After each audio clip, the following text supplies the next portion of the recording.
Salut à tous et bienvenue sur la chaîne. Aujourd'hui, on aborde un thème crucial pour protéger votre temps et votre énergie. Comment dire non? On sait tous que dire non peut être difficile, mais c'est une compétence essentielle pour ne pas se retrouver dépassé par les demandes des autres.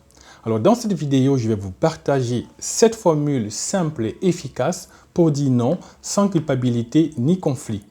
Et pour les personnes qui resteront jusqu'à la fin, j'ai une surprise pour vous, j'ai une pépite à vous présenter et je pense que vous n'allez pas regretter. Si vous trouvez cette vidéo utile, n'oubliez pas de liker et de vous abonner pour plus de contenu comme celui-ci. Pour cette vidéo, je vais vous présenter chaque formule, le contexte dans lequel l'utiliser et bien entendu un exemple.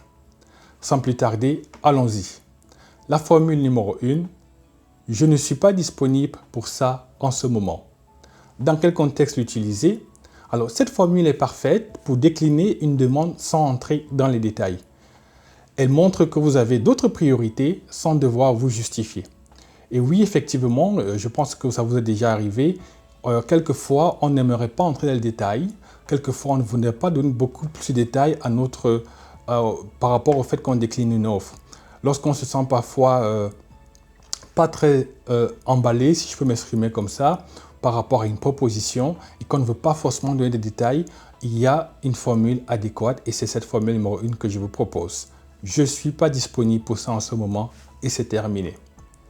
Alors, un exemple précis pour qu'on puisse justement bien comprendre l'utilisation de cette formule. L'exemple que je vous propose est le suivant. Je ne suis pas disponible pour prendre en charge ce projet en ce moment, mais je te remercie de m'avoir demandé. Voilà, vous voyez dans cette formule, effectivement, on décline l'offre, on remercie même la personne qui a fait la proposition, mais on ne donne pas les détails pour lesquels on ne va pas accepter cette offre, on ne va pas accepter cette proposition. Donc, ça c'était pour la première formule. Et sans plus tarder, allons avec la formule numéro 2 cette fois-ci. La formule numéro 2, la voici. Merci, mais je préfère passer mon tour pour cette fois. Je reprends, merci, mais je préfère passer mon tour pour cette fois-ci. Alors, dans quel contexte utiliser cette formule? C'est une façon polie déjà de dire non, tout en montrant de la gratitude pour l'offre qui vous a été faite ou alors pour l'invitation qui vous a été faite. Donc, c'est une formule qui, justement, c'est une façon très polie et ça, c'est important de mettre parfois de la politesse lorsqu'on veut décliner une offre. Ça permet d'adoucir notre non, ça permet justement à la personne qui est en face de nous de ne pas se sentir parfois frustré ou rejeté ou vexé. Donc, on peut commencer déjà par être poli, par avancer une formule de politesse. Ainsi, voilà, merci, ou alors je vous remercie, avant de dire, voilà, je préfère passer mon tour, alors je ne pourrais pas, je préfère décliner. Donc, commencez toujours par la particularité de cette formule, c'est de commencer par, voilà, dire merci, par être dans une attitude de gratitude envers la personne qui vous fait l'invitation ou l'offre, et par la suite, voilà, décliner la proposition. Ça passe très bien comme il est à la poste. Nous allons continuer cette fois-ci avec la formule numéro 3. La formule numéro 3, la voici. Voici comment la formule par exemple. Je ne peux pas m'engager à fond, donc je préfère décliner. Dans quel contexte utiliser cette formule? Si vous savez par exemple que vous ne pourrez pas vous investir pleinement sur une tâche ou alors sur un projet ou alors voilà, sur ce qu'on vous demande, cette formule est idéale. Donc, dans le cadre, voilà, si vous vous rendez compte qu'on vous confie une tâche et que vous sentez au fond de vous que vous n'allez pas totalement vous impliquer, cette formule est adéquate. Elle montre que vous voulez bien faire les choses, mais surtout que vous ne voulez pas mal les faire. Donc, au lieu d'accepter de faire quelque chose et mal le faire, voilà, vous prenez vos responsabilités et voilà, et vous jouez cette carte-là.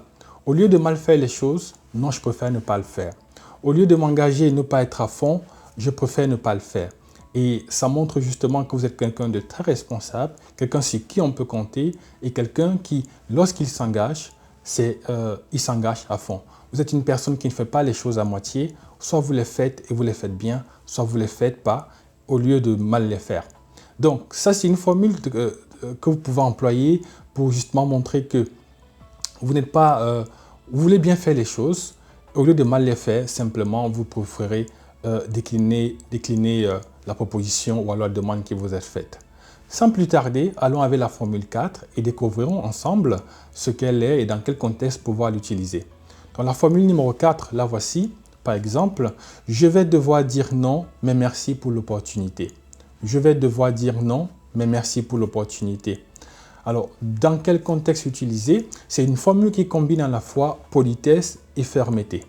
Donc, vous commencez par remercier la personne pour la proposition, mais vous restez ferme dans votre décision. Et ça, c'est très important. Si vous êtes dans une situation où vous vous rendez compte qu'il y a besoin de fermeté dans votre réponse, voilà, c'est cette formule qui sera adéquate en ce moment.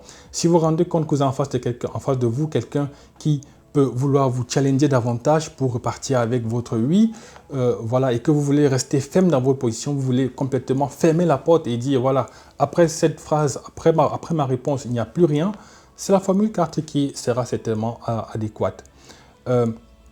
Donc, un exemple pour qu'on essaye de mettre les choses, de nous mettre les idées en place, ce sera par exemple celui-ci.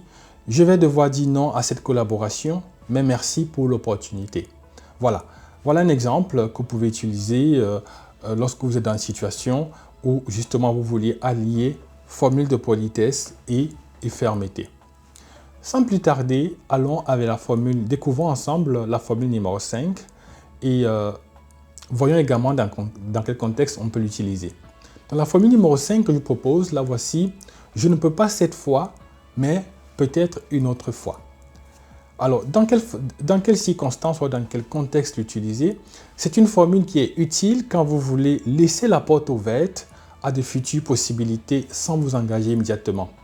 Alors, si on fait la différence avec la formule précédente, la formule numéro 4, c'était que dans celle de la formule numéro 4, on ne laissait pas la porte ouverte. Mais dans la formule numéro 5, on laisse quand même la porte ouverte. On propose une alternative à la personne qui est en face de nous.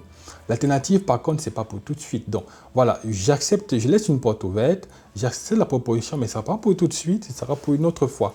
Après, vous pouvez, si vous voulez, rentrer dans plus de détails pour dire, voilà, pour rendre peut-être votre réponse plus explicite. Mais dans le cas d'espèce, de manière générale, au moins, la personne qui est en face de vous sait que dans l'immédiat, vous déclinez son offre, mais dans un futur proche ou alors ou lointain, son offre, voilà, vous pourrez cette fois-là dire non, vous ne pourrez pas répondre par l'affirmatif. Découvrons ensemble un exemple pour qu'on puisse justement se mettre les idées un peu plus en place. L'exemple que je vous propose, c'est « Je ne peux pas m'impliquer pour cette fois, mais peut-être une autre fois avec plaisir. » Donc, mais peut-être une autre fois, mais une autre fois, voilà, c'est l'alternative que vous offrez. Et les réponses avec alternative également sont des réponses qui adoucissent davantage le non parce que la personne sait que, voilà, ce ne sera pas possible aujourd'hui, mais pour une prochaine fois, ce sera bien possible. Donc, elle peut peut-être vous rechallenger en vous demandant est-ce que je peux avoir plus de précision, quand est-ce que ça peut être possible. Voilà, au moins, elle rentrera avec un léger sentiment de satisfaction parce qu'elle sait que la porte n'est pas entièrement fermée. Découvrons ensemble cette fois-ci la formule numéro 6, c'est l'avant-dernière du coup. La voici, ce n'est pas possible pour moi en ce moment. Ce n'est pas possible pour moi en ce moment, tout simplement. Alors, c'est une formule qui est simple et qui est directe. Et cette phrase vous montre que ce n'est pas le bon moment pour nous, pour vous alors, mais sans avoir à expliquer pourquoi. Donc, simplement, vous dites, c'est pas le bon moment pour vous, c'est une question de timing, mais une fois de plus, vous ne rentrez pas dans les détails. C'est égal, la petite différence avec la formule numéro 1, c'est que la formule numéro 1, on parlait de disponibilité cette fois-là. Mais ici, vous dites juste que c'est un problème de timing, ce n'est pas le bon moment. Et également, vous ne rentrez pas dans les détails, vous ne vous justifiez pas. Et je vais m'arrêter ici peut-être pour le redire une fois de plus, parce que je l'ai dit dans mes précédentes vidéos. Quelquefois, il est important de ne pas rentrer dans les détails lorsque vous dites non. Rentrer dans les détails, ça peut affaiblir votre non et ça peut être une porte d'entrée pour que votre interlocuteur ou bien votre interlocutrice vienne davantage vous challenger. Donc, soyez clair, soyez simple, soyez direct et ne donnez pas de détails. La formule 6 est celle qui est adéquate dans ce genre de cas. Alors, un exemple précis pour essayer de se mettre les idées en place une fois de plus, c'est « Je comprends l'urgence, mais ce n'est pas possible pour moi en ce moment ». Donc, si dans ce cas, par exemple, quelqu'un vient, voilà, il a besoin de vous, il vous fait une demande, il vous rappelle comment, voilà, il vous dit combien de fois vous dit que c'est très urgent et tout ce qui va avec, bah, simplement, vous lui dites « Je comprends l'urgence, mais ce n'est pas possible pour moi en ce moment ». Ça, c'était pour la formule numéro 6. Découvrons ensemble la dernière formule, la formule numéro 7 cette fois-ci. Alors là, voici la formule numéro 7. Je dois me concentrer sur d'autres priorités.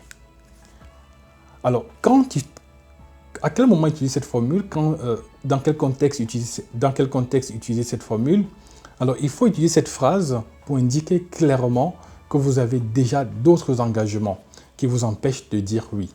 Donc, si par exemple vous avez déjà d'autres choses qui sont prévues et que on vous invite à la dernière minute par exemple à assister, je ne sais pas, à un anniversaire ou à un restaurant ou à un événement surprise, j'en sais rien, et que vous avez déjà d'autres engagements, si par exemple on veut vous confier des tâches à faire tout de suite alors que vous avez déjà d'autres choses qui étaient prévues, voilà, c'est dans ce cadre-là, voilà la formule qui est adéquate, la formule numéro 7 du coup. Vous présentez le fait à votre interlocuteur, vous dites à votre interlocuteur que vous avez déjà d'autres engagements et c'est pour cette raison que vous ne pouvez pas accepter sa proposition, vous ne pouvez pas répondre par oui.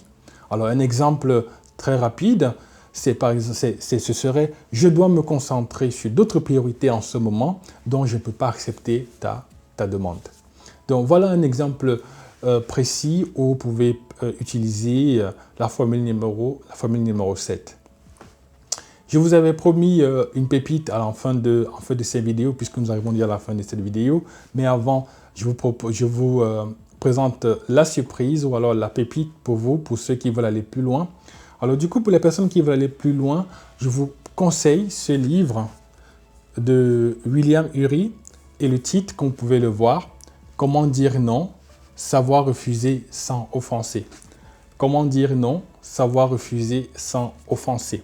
Alors, je ne suis pas en train de faire la pub du livre, mais simplement pour dire, pour les personnes qui voudraient davantage creuser, pour les personnes qui voudraient davantage apprendre à dire non sans offenser, ce livre, je vous le recommande, il peut vous être utile. Moi, je l'ai particulièrement lu et comme vous pouvez le remarquer derrière moi, j'ai une grande bibliothèque. Donc, je vous conseille ce livre. Vous allez apprendre beaucoup de choses à l'intérieur. N'hésitez pas. C'est un livre que je vous recommande. Mais pour les personnes qui ne peuvent pas lire ou alors qui n'ont pas le temps de parcourir le livre ou alors qui veulent utiliser des phrases simples, des formules simples, les 7 formules que nous venons de voir, elles suffisent largement. Et bien voilà pour la surprise. Nous revenons donc à la suite de cette vidéo, sinon le moment de la terminer. Voilà donc les 7 formules puissantes comme je vous avais proposé, que je vous ai présentées en début de vidéo pour dire non avec confiance et surtout avec respect. Alors, dire non, il faut le préciser, ne fait pas de vous une mauvaise personne, non, au contraire. Cela montre que vous respectez votre temps et votre limite. Et vos limites, ça c'est important. J'espère donc que ces formules vous aideront à vous sentir plus à l'aise à refuser les demandes et ceci sans culpabilité. Une fois de plus, si vous avez aimé la vidéo, n'oubliez pas de la partager, n'oubliez pas de liker et de vous abonner pour plus de conseils comme ceci. Laissez-moi un commentaire et dites-moi éventuellement laquelle des formules vous comptez utiliser la prochaine fois lorsque vous voulez dire non. Je vous dis ciao et à la prochaine vidéo.